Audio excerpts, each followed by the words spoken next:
This time on the greats, skating dream team Torval and Dean. Father of the wireless, Guglielmo Marconi. Screen legend Audrey Hepburn. And Sir Winston Churchill, the greatest Prime Minister of them all. But first, George Bernard Shaw, Part 2. By the 1930s, George Bernard Shaw was revered as an elder statesman of literature and beloved by the British people. On his 80th birthday in 1936, an appreciative crowd enjoyed his antics at a ceremonial tree planting. Ladies and gentlemen, before I plant the tree, I think I shall talk a little. Just a shade this way. It's very difficult for me to know exactly where my audience is. You can face that way. Yes, now a gentleman tells me that I am to face this way. Because these gentlemen who are operating, they of course go to the wrong side. They always do. Even in his 80s, Shaw showed no signs of slowing down. In his memoirs, politician J.R. Clines described him as a brilliant speaker and provocative writer. Shaw used both talents to put forward his revolutionary ideas for social change. Noted Fabian Beatrice Webb called him a brilliant talker and a delightful companion. While his dry Irish wit won some people over, it alienated others. It was said that when he campaigned for the Labour Party, he would fill every hall and lose scores of votes.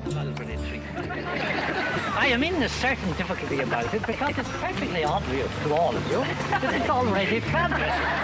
Shaw faced growing criticism for his socialist beliefs, but the iconoclast rejoiced that people considered his political aims subversive and diabolical.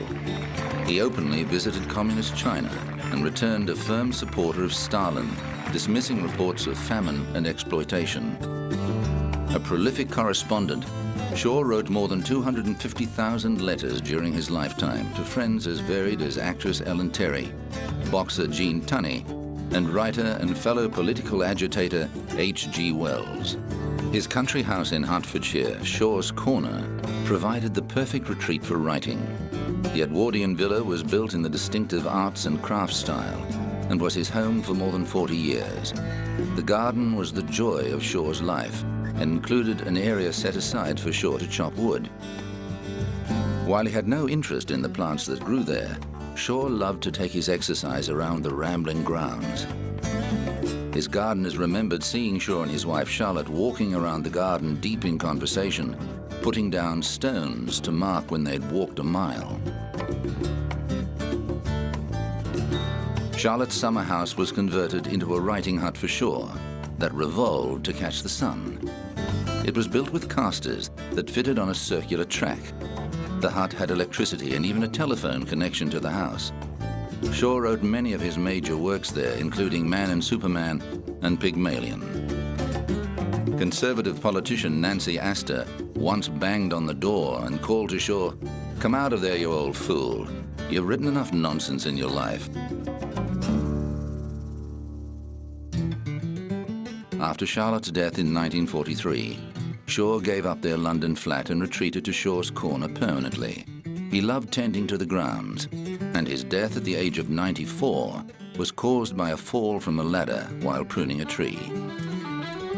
Children's writer Edith Nesbit summed Shaw up thus: "He is a clever writer and speaker, is the grossest flatterer I ever met, is horribly untrustworthy as he repeats everything he hears and does not always stick to the truth, and is very plain like a long corpse with a dead white face, sandy sleek hair, and a loathsome small straggly beard, and yet is one of the most fascinating men I ever met." Made a universe which lasted 1400 years. Newton also made a universe which has lasted 300 years. Einstein has made a universe, and I can't tell you how long that will last.